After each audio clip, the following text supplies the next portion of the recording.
Utilisons la gamme Soumamous pour l'hygiène et la désinfection de nos maisons.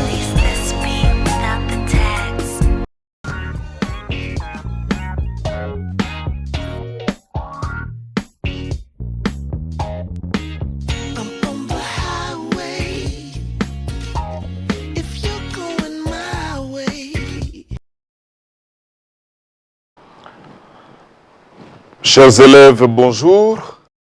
C'est avec beaucoup de plaisir qu'on se retrouve encore aujourd'hui.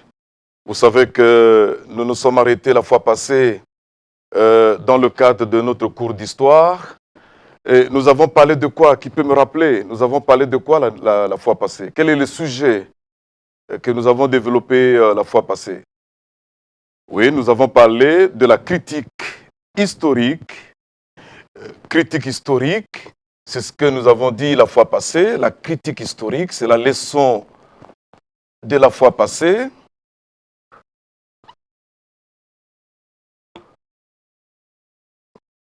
La critique historique, quelle est la définition de la critique historique? Qui peut nous définir la critique historique? Oui, la critique historique, très bien. La critique historique, c'est un examen. C'est l'ensemble de règles. C'est un examen qu'on soumet d'ailleurs. Toute information, tout témoignage que vous recevez, toute documentation doit être soumis, n'est-ce pas, à un examen qu'on appelle critique historique. Et aujourd'hui, la fois passée d'ailleurs, on avait parlé de la définition de la critique historique. Nous avions dit que l'historien doit d'abord, pour toute chose, avant de confirmer une information, avant de dire que l'information est vraie, il doit d'abord soumettre tout au crible de la critique historique. Ça, c'est clair et c'est important. Quel est maintenant le but de la critique historique? Pourquoi on étudie la critique historique? Oui, qui peut répondre, qui a bien saisi la leçon? Oui, oui. Bassele? Oui, très bien. La critique historique nous aide. Je dis d'abord la définition. La définition d'abord, c'est un examen. Un examen, un ensemble de règles. De règles qu'on utilise pour faire quoi? Cet examen, cet ensemble de règles qu'on utilise pour jauger la valeur du document, pour découvrir la valeur du témoignage, la valeur du document, la valeur d'une information. Toute information doit être critiquée. Et je vous ai dit qu'il ne faut pas critiquer en désordre. Il ne faut pas critiquer aveuglément. Il faut absolument, pour toute chose, vraiment appliquer la critique historique. Le but, on a déjà répondu, c'est pour former notre jugement. Former notre jugement. C'est pour peser les pour et les contre. Chers élèves, vous êtes devant une information. J'avais déjà dit ça. Vous êtes devant une documentation. Vous êtes devant un témoignage. Quelqu'un vous apporte une information. Il faut toujours peser les pour et les contre. Il faut toujours nuancer les points de vue. Peser les pour et les contre. Les pour et les contre.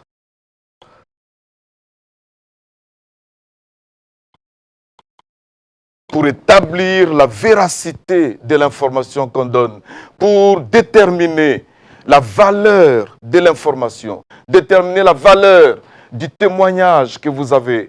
Puisqu'un intellectuel, quelqu'un intellectuel, un enseignant, un diplomate, un homme politique, pour toute chose, je vous dis, il faut toujours critiquer.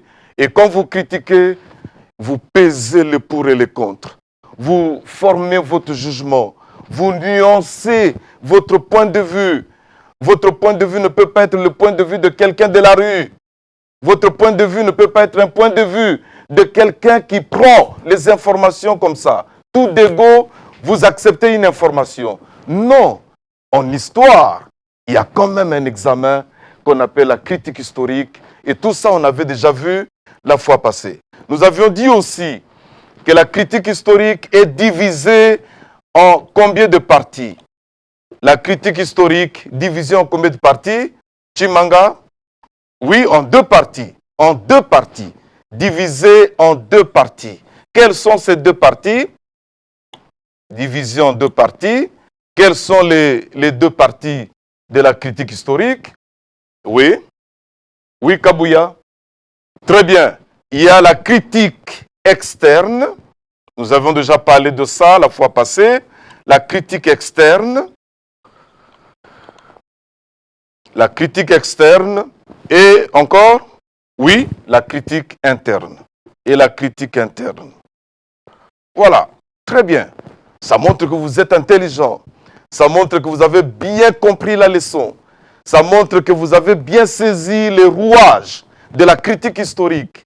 Et nous avions parlé la fois passée de la critique externe et interne au même moment? Non.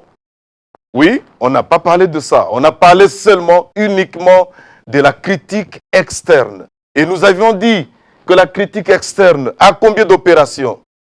Combien d'opérations? Oui, Kabasele? Oui, 4 opérations. Les 4 opérations qui peuvent nous citer rapidement. Rapidement alors. Oui, critique d'authenticité. Oui, critique. Critique de quoi? Je n'entends pas bien. Oui. Oui, critique de provenance. Oui, un autre élève intelligent. Oui, critique de restitution. Et enfin, quatrième opération. Oui, qui peut encore, mais tout le monde lève le doigt, crie. Non, il ne faut pas citer mon nom. Vous levez seulement le doigt calmement. Oui, oui, la critique d'originalité. Quand vous avez les 4 étapes là, quand vous terminez les 4 étapes, puisque vous devez jauger la valeur du document, vous devez comprendre que ce document est original ou bien faux. Un historien, quand vous êtes devant un document, vous êtes devant un témoignage, vous êtes devant une information donnée. Vous savez qu'à Kinshasa, n'importe quelle information, les gens donnent toujours. Ils distillent n'importe quelle information. Et vous, en tant qu'intellectuel, vous, en tant que futur cadre de ce pays, vous, en tant que la relève de demain, c'est vous, le Congo de demain, c'est vous, chers élèves. Vous ne pouvez pas tout gober. Attention, même à la maison, même dans la vie courante, même dans la vie professionnelle. Toute information doit être critiquée. Critiquée passe dans le sens de nuire à quelqu'un, d'insulter quelqu'un, de compromettre la vie de quelqu'un. Ça n'a strictement rien à voir. Critiquer dans le sens de cerner, dans le sens de quoi encore? Oui. Distinguer le vrai et le faux. Voilà. Dans le sens de quoi encore? Oui. Oui, quel élève qui avait saisi?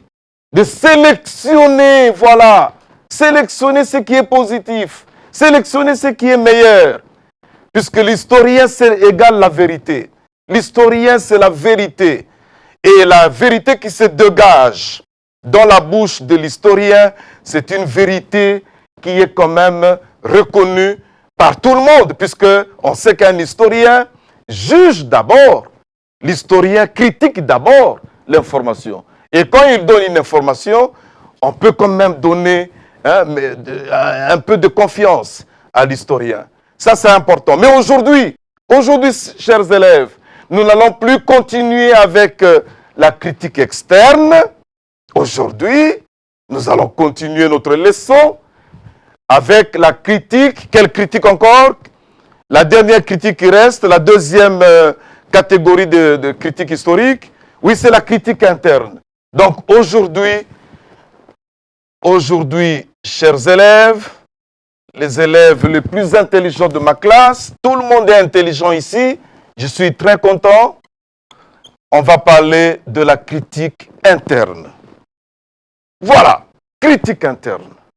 Après avoir établi la valeur du document, après avoir fait les 4 opérations critique d'authenticité, de provenance, de restitution, d'originalité, quand vous avez fini maintenant de remuer l'information dans tous les sens, quand vous avez fini de décortiquer l'information dans tous les sens, maintenant, puisque vous vous êtes rendu compte que l'information que vous avez, vous vous êtes rendu compte que le témoignage que vous avez, vous êtes rendu compte que la documentation qui est devant vous est vraie, puisque vous avez déjà étudié la forme, la personne qui vous apporte l'information. Quand vous le voyez seulement, vous le regardez, vous savez qu'il est en train de mentir, sans même qu'il commence à donner les détails. Vous voyez déjà la personne. Et la critique interne maintenant nous aide à établir les crédits, la confiance, la confiance, le crédit que mérite, n'est-ce pas, l'auteur, que mérite le témoignage. Quel crédit on peut accorder, n'est-ce pas, au témoignage que nous avons? Quel crédit, quelle confiance nous pouvons avoir en l'auteur qui a parlé de l'histoire sixième. Un auteur qui parle de l'économie du pays. Il faut aussi voir un peu, est-ce qu'il est vraiment historien, est-ce qu'il est économiste pour parler de l'économie, ou bien c'est quelqu'un, puisque aujourd'hui, tout le monde est capable de tout, hein? Vous savez, tout le monde est expert. Tout le monde est expert. Tout le monde dit toujours, non mais écoutez, quand vous lui donnez un travail, non, je suis capable de le faire. Alors qu'en réalité, il n'a pas les capacités intellectuelles voulues pour exercer quelque chose, un travail, pour faire un travail. Et ici, l'historien qui a fini la critique externe, la forme extérieure du document, qui a regardé les passeports que vous avez, est-ce que ce passeport est vrai? On regarde, est-ce qu'il est original? Est-ce que c'est une copie? Est-ce que le témoignage que vous me donnez là, vous étiez témoin direct? Est-ce que vous avez vécu ça? Est-ce que vous étiez témoin oculaire? Vous avez vu les choses que vous êtes en train de rapporter. S'il a vu, là, l'historien peut lui accorder un peu de crédit, un peu de confiance. Il accorde la confiance à la personne qui amène une information. C'est comme ça que, ici, ces chapitres de la critique historique va quand même nous aider à nuancer un peu nos points de vue, à peser toujours les pour et les contre, à jauger, à voir un peu le niveau de confiance que nous devons accorder, n'est-ce pas, à un auteur, à un livre, à un témoignage, à un enseignant, à un politicien quand il parle à la télé. Est-ce que ce qu'il dit c'est vrai? Est-ce qu'on peut lui accorder un peu de crédit?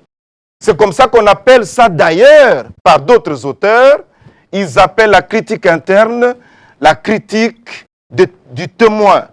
La critique du témoin. On appelle aussi la critique du témoin ou bien la critique de crédibilité. Crédibilité de l'auteur, du témoin. Est-ce que le témoin était témoin direct? Est-ce qu'il a vécu les informations pour qu'il mérite de nous une certaine confiance, pour qu'il mérite de nous un certain crédit? Ça, c'est important, chers élèves. Et ça, c'est une matière que vous devez retenir. Beaucoup de questions sont puisées dans la critique historique aux examens d'État. Il faut faire attention. J'attire tout particulièrement votre attention sur ça. La critique interne voit le crédit à accorder à un auteur.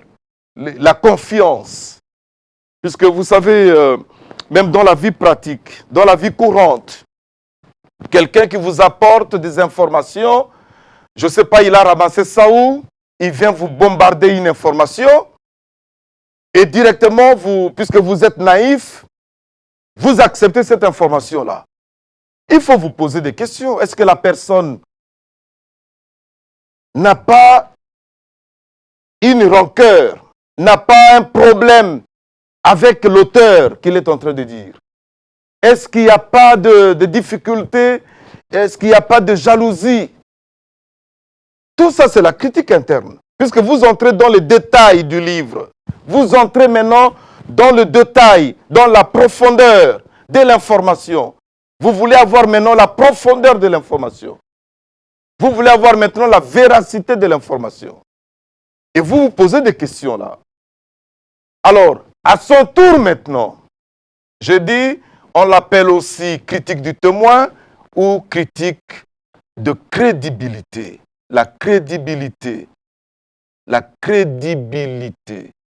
Crédibilité. Voilà, la crédibilité. À son tour maintenant, la critique interne est divisée aussi en deux parties. La critique externe en 4 parties. Mais la critique interne en 2 parties. Quelles sont ces 2 parties? Premièrement, vous avez la critique d'interprétation. Ça c'est important. C'est important, je vois d'ailleurs une question d'examen d'État. La critique d'interprétation. La critique d'interprétation. Ou bien, on l'appelle aussi herméneutique. Herméneutique. La critique d'interprétation ou herméneutique ou encore exégèse. Exégèse. La critique d'interprétation. Ou bien herméneutique. Ou bien exégèse. C'est une opération qui permet à l'historien de savoir ce que l'auteur a dit. Ce que l'auteur a dit. Et ce que l'auteur a voulu dire. Qu'est-ce qu'il a voulu dire? Qu'est-ce que l'auteur a dit? Tu comprends d'abord l'essence de l'auteur, l'essence du témoignage, l'essence de l'information qu'on vous apporte.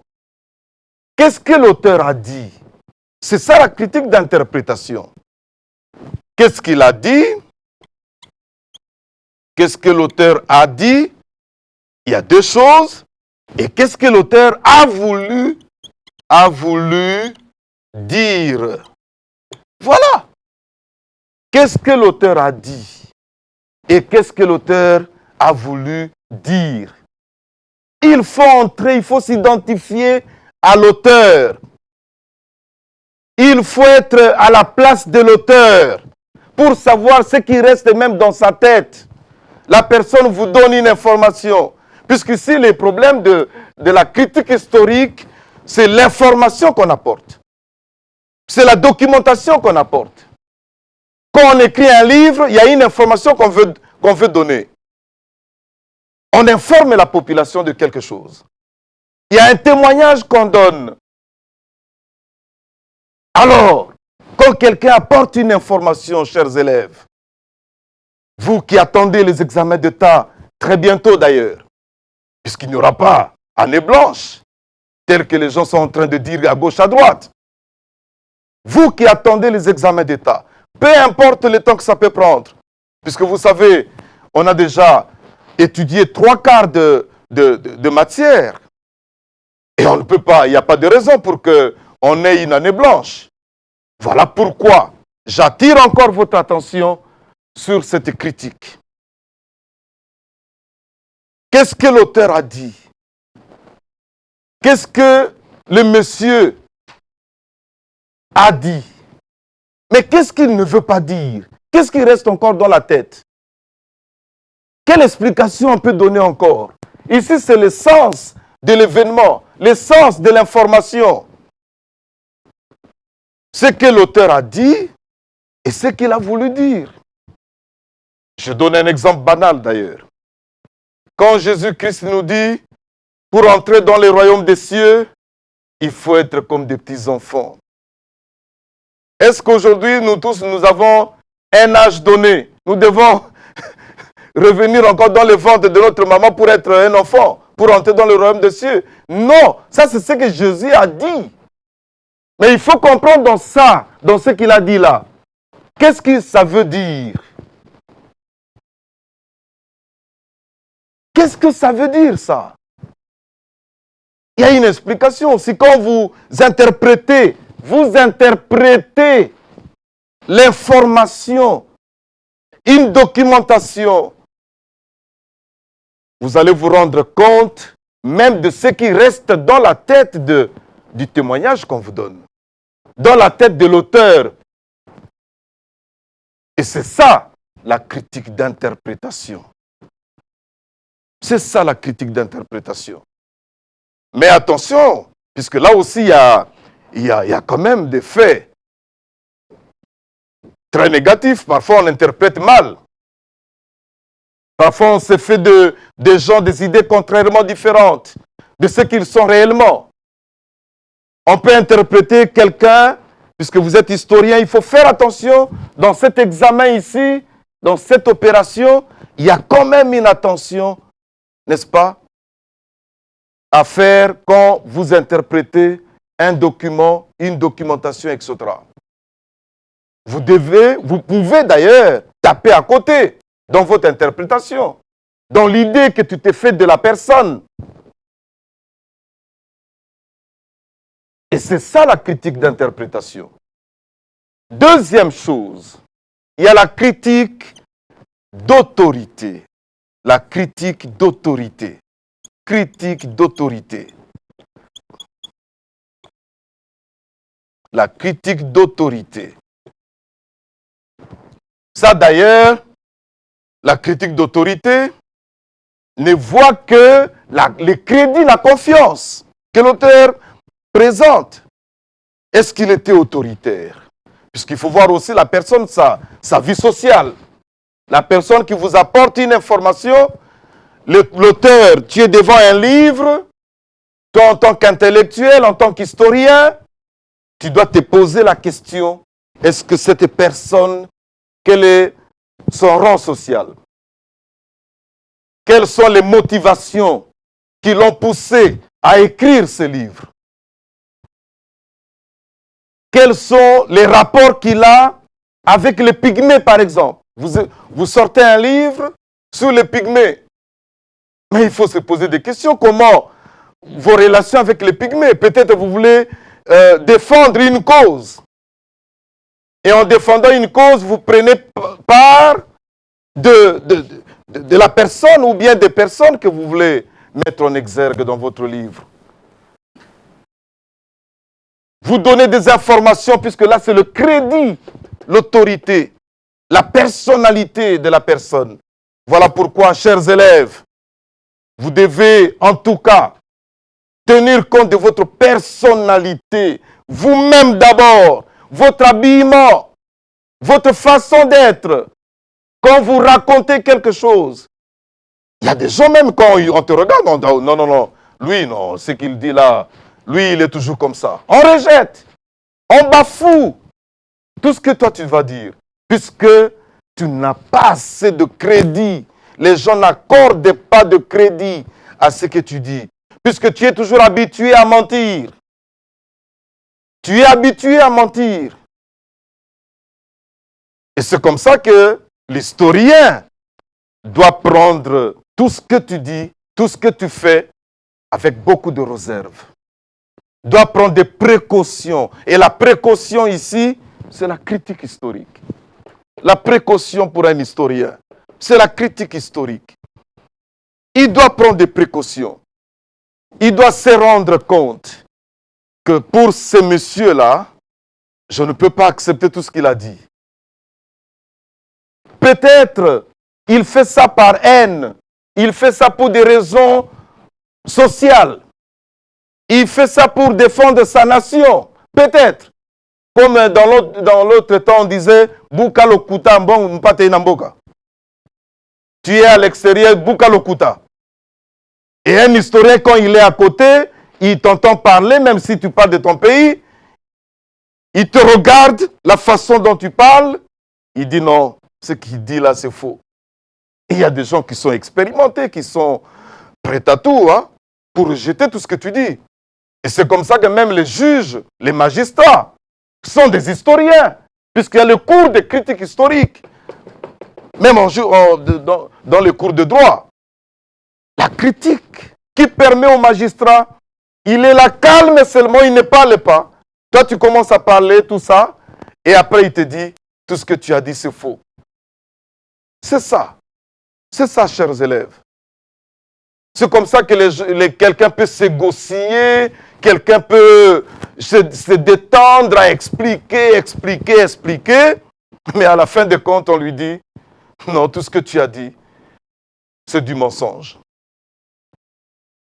Le crédit que vous accordez à l'information,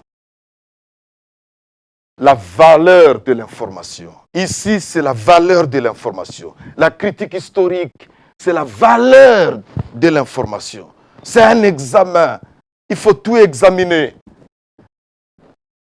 Et dans la critique d'autorité maintenant, chers élèves, suivez-moi très bien.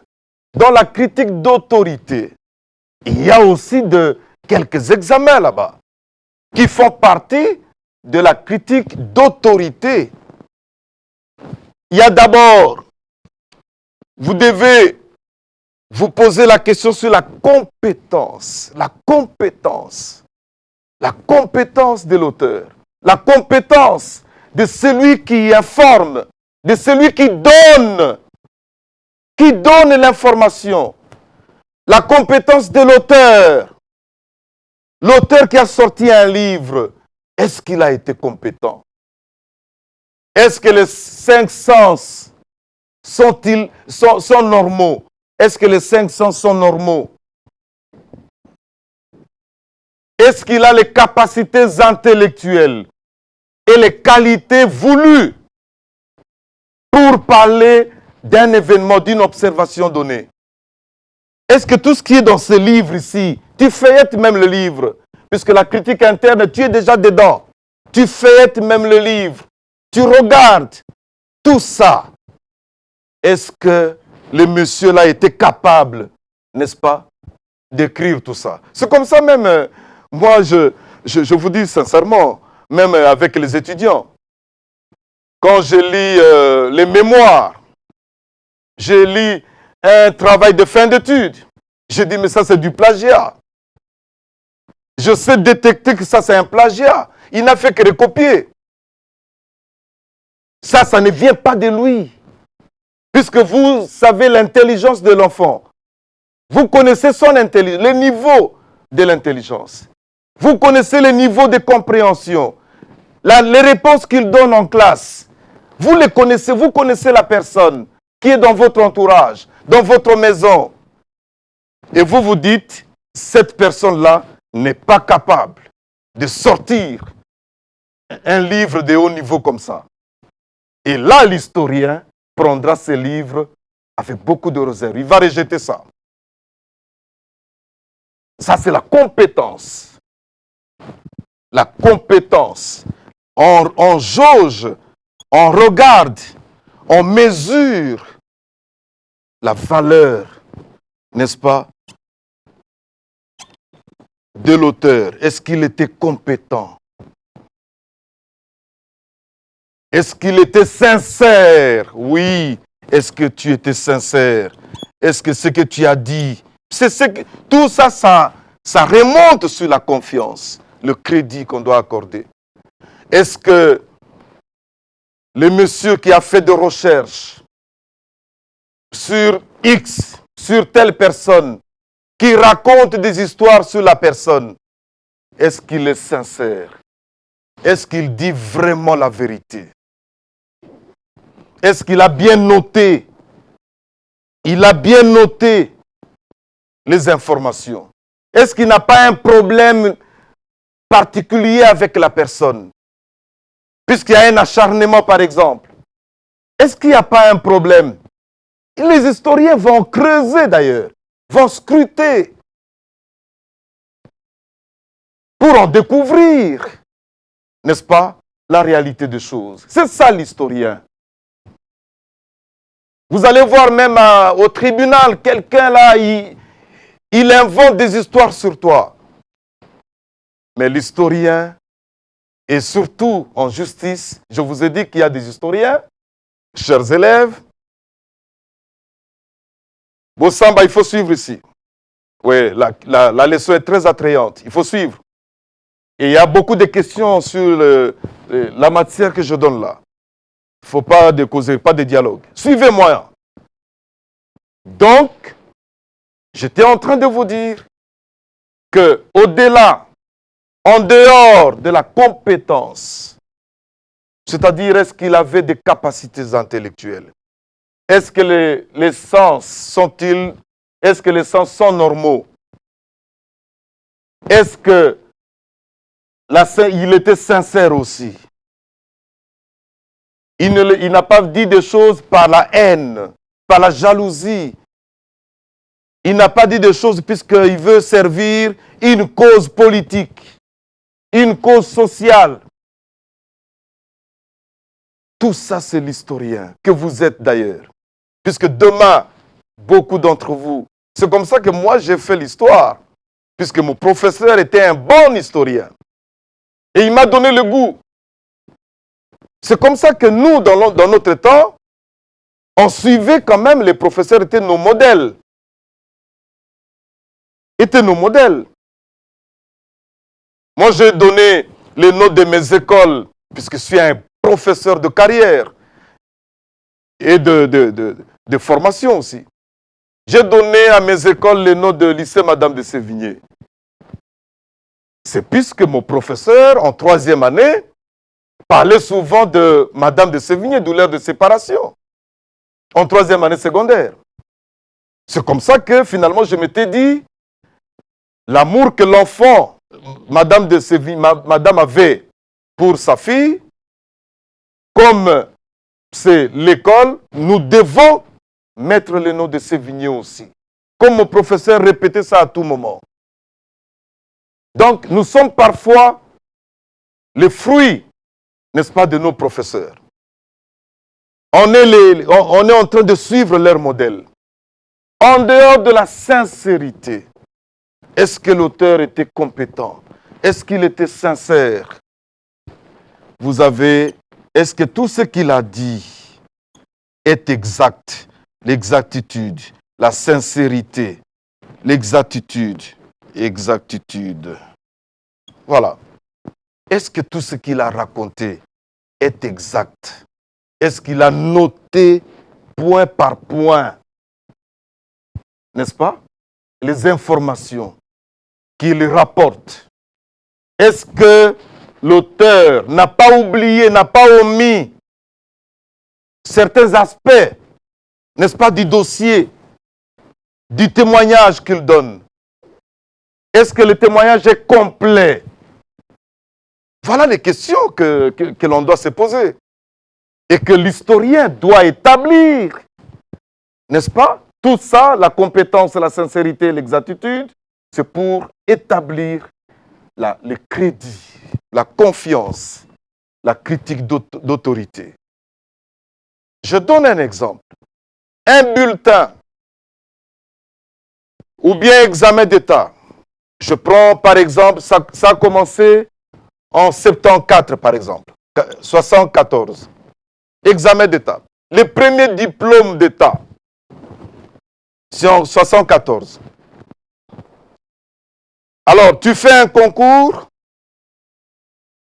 il y a les candidats qui se présentent, chacun se présente avec ses dossiers, oubliant que tu es historien. Tu regardes chaque dossier, tu étudies chaque dossier, tu examines. En examinant les dossiers, tu es en train d'appliquer la critique historique sur chaque dossier pour voir si réellement le dossier est authentique, exact. Mais le monsieur se présente, dans le dossier, il glisse un diplôme de 1900. Ça, c'est 1974, les examens d'État ont commencé. Il vient avec un diplôme de 1973. Ça, c'est un exemple que je donne. Et il est là, il se bombe le dos. Non, moi, je suis intellectuel. J'ai déposé un bon dossier. hein, je serai retenu hein, comme chef d'antenne, tout ça, comme ceci, cela. Mais en réalité, l'historien regarde et il se rappelle que les premières évaluations, les premiers examens d'État a commencé en 1974. Mais ces diplômes de 73, ça vient d'où? C'est que le diplôme est comment? C'est que le diplôme n'est pas comment? Je donne un exemple. Je dis, l'historien va écarter ce diplôme de 1973, 73. Puisque son auteur qui a écrit n'est pas comment? L'auteur n'est pas comment? L'auteur qui a présenté ce diplôme-là n'est pas comment? Donc l'auteur n'est pas sincère. Et le diplôme lui-même n'est pas exact. Le diplôme n'est pas exact puisque les premiers examens d'État ont commencé en 74. Et alors, ce diplôme-là aussi, puisqu'on dit c'est le diplôme délivré à l'école Massamba par exemple. À l'école Massamba. Mais l'historien regarde à l'école Massamba un diplôme de 73, alors que l'école Massamba a organisé, par exemple, les examens, les tout premiers élèves aux examens d'État en 78. Mais lui, il amène un diplôme de 73. Il dit, il a décroché ça à l'école Massamba. L'historien va écarter ce diplôme puisque ce diplôme-là, par rapport à l'école Massamba, n'est pas authentique. Le diplôme n'est pas authentique. Ça veut dire que ça ne vient pas de l'école Massamba. Ce n'est pas l'école Massamba qui a délivré ça. Donc il y a un petit jeu de mots. Il faut faire attention avec ça. Il y a des attrapes-nigauds, surtout dans les questions d'examen d'État. On demande parfois, les documents est exact, les documents est authentique, les messieurs est sincère, puisqu'on ne peut pas demander si le document est sincère. Non. Pour la sincérité, on parlera toujours de l'auteur. L'exactitude, on peut parler du diplôme. La compétence, on parlera de l'auteur. On ne dira pas les bulletins n'étaient pas compétents. Non. Ou bien les diplômes n'étaient pas sincères. Non. La sincérité et la compétence, chers élèves, là j'attire tout particulièrement votre attention sur ça.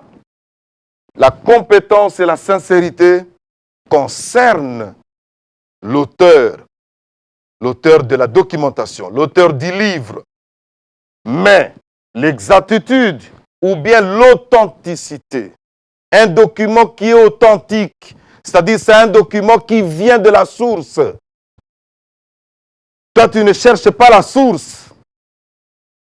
Tu ne cherches pas d'où vient le document. C'est comme ça que tu te pavanes dans des faussetés. Tout ce que tu racontes, mais c'est faux. Il n'y a personne qui peut te donner un crédit, qui peut te donner la confiance. Puisque tout ce que tu racontes, c'est la fausseté. Et chers élèves, demain, vous serez dans la vie professionnelle.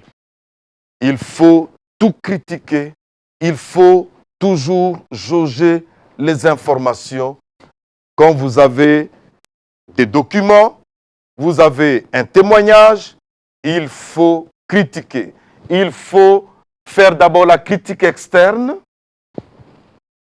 Et tout ça, critique externe, critique interne, c'est pour former notre jugement. Ça, les deux là n'ont qu'un seul but, former notre jugement. Le but, c'est peser les pour et les contre, chers élèves. Nuancer nos points de vue. Il faut toujours peser. Il ne faut pas tout gober, il ne faut pas tout avaler. Il ne faut pas tout accepter. il faut toujours décortiquer d'abord l'information, interpréter l'information. Il faut savoir ce que l'auteur a dit. Vous êtes en possession de ce que l'auteur a dit. Et il faut se soucier du reste, de ce que l'auteur veut dire. Qu'est-ce qui est resté dans sa tête? C'est comme ça que vous allez voir papa, et là il est assis. Oh papa, j'ai trouvé un fiancé. Oui, c'est bien. Papa dit, amène-moi les fiancés maintenant. Et le soir, les fiancés arrivent avec des chaussures démesurées, avec un pantalon, je ne sais pas, trop serré là au pied. Et il vient là, comme les jeunes d'aujourd'hui. Papa reste calme, il est en train de faire la critique historique, il regarde la personne. Et vous allez voir après, papa dit non, non, pas celui-là. Sans même entrer dans les détails. Peut-être le monsieur n'a pas causé avec papa, mais en le regardant seulement, il dit non, non, non, non. Alphonsine n'a pas encore trouvé un mari. Ça, c'est un aventurier. On t'appelle déjà aventurier à partir de l'aspect extérieur. Et quand on va entrer dans les détails, aïe, là, ça devient compliqué. Voilà pourquoi, chers élèves, vous qui allez prendre la destinée de ce pays, vous qui avez la lourdeur de la charge de ce pays, vous qui avez l'opportunité d'apprendre la critique, d'apprendre la critique interne et externe, il faut toujours faire attention avec vos gestes, avec tout ce que vous faites, puisque sinon, vous allez perdre votre crédit, vous allez perdre aussi la confiance, puisque la chose la plus importante, c'est la confiance. Même le mariage, c'est la confiance. Tu peux dire à ton mari, je vais à un deuil. Le mari ne discute même pas, puisqu'il a confiance en toi. Tu lui as toujours dit la vérité. Mais un autre mari dira, non, non, non, tu ne pars pas. Et les gens ne comprendront pas, non, son mari est trop sévère. Non, non, non, non, non. C'est puisque vous avez présenté des signes qui vous ont fait perdre le crédit et la confiance. La critique d'autorité. Tu n'as pas d'autorité. Tu n'as pas de personnalité. Tu peux perdre tout, sauf votre autorité. Et il faut tout interpréter. Tout critiquer. Est-ce que ce que l'auteur a dit, c'est ça qui est vrai? Voilà, chers élèves, la leçon d'aujourd'hui, la suite. On a fini une leçon qui a commencé depuis la semaine passée. On a parlé de la critique historique. On a parlé de choses importantes. Et nous voici maintenant atterrir avec la critique interne. Que l'Éternel vous bénisse. Respectez les mesures d'hygiène. Respectez les mesures édictées par le président de la République, édictées par l'OMS, édictées par le ministère de la Santé, pour que rapidement alors, que nous retrouvions le chemin de l'école. Puisque vous avez la capacité de changer ce pays. Puisque ce pays met toute sa confiance. Ah, l'élément confiance revient. L'élément confiance revient. Le pays met toute sa confiance en vous. C'est vous, le Congo de demain. C'est vous, le développement de ce pays. Alors, il faut faire tout pour respecter dans votre entourage, à la maison, avec papa, tout ça, toutes les mesures, n'est-ce pas, d'hygiène, de restrictions que l'OMS a données. Et on va se revoir très très bientôt. Nous avons mis, pour vous d'ailleurs, pour vous les élèves, et à vous aussi, chers parents, de bien suivre les cours, une série de cours que nous donnons, chaque jour d'ailleurs, n'est-ce pas, à Éduc TV, qui est une chaîne thématique, une chaîne pédagogique qui vous permet de suivre à distance cette formation. Et nous sommes là toujours, toute cette période, même si, puisque coronavirus, on va le vaincre. C'est une bataille que nous sommes engagés et nous allons le vaincre très bientôt d'ailleurs, puisque je fais confiance, toujours l'élément confiance. Je fais confiance au docteur Mouyembe, puisqu'il a déjà démontré, n'est-ce pas, sa force de frappe avec Ebola. Et nous allons certainement trouver de solutions très bientôt. À très bientôt, la semaine prochaine, on se retrouve, puisque ce sera une autre leçon, une nouvelle leçon. Et je viendrai poser une interrogation sur ce chapitre qui a concerné la critique historique. Que l'Éternel vous bénisse. Merci.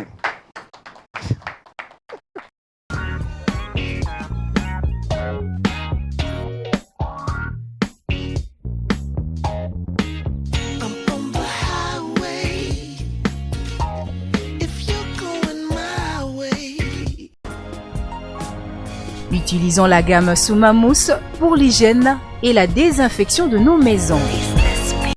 Chers parents, chers élèves, chers partenaires éducatifs, mesdames et messieurs, la fermeture momentanée par les chefs de l'État des établissements scolaires à cause du coronavirus ne signifie pas que les élèves, nos enfants, ne peuvent plus bénéficier d'une formation durant la période concernée.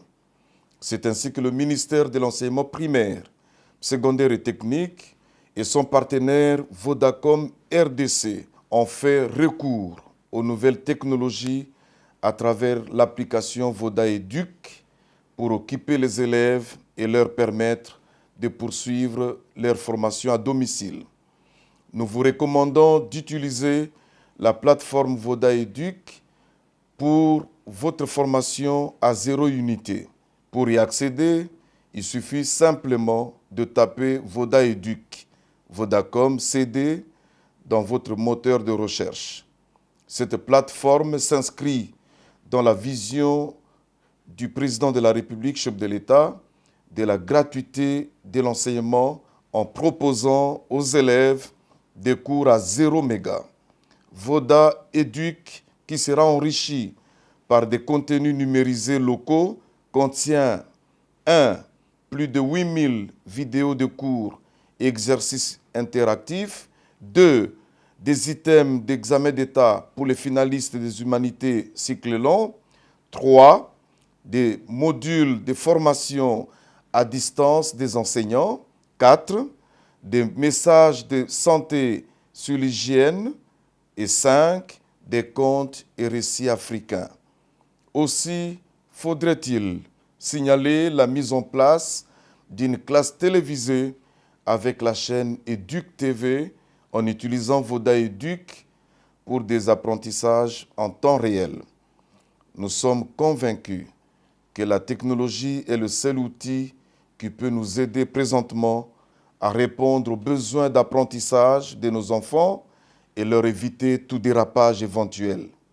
N'oublions pas de respecter les mesures d'hygiène édictées par l'Organisation mondiale de la santé et le ministère de la Santé.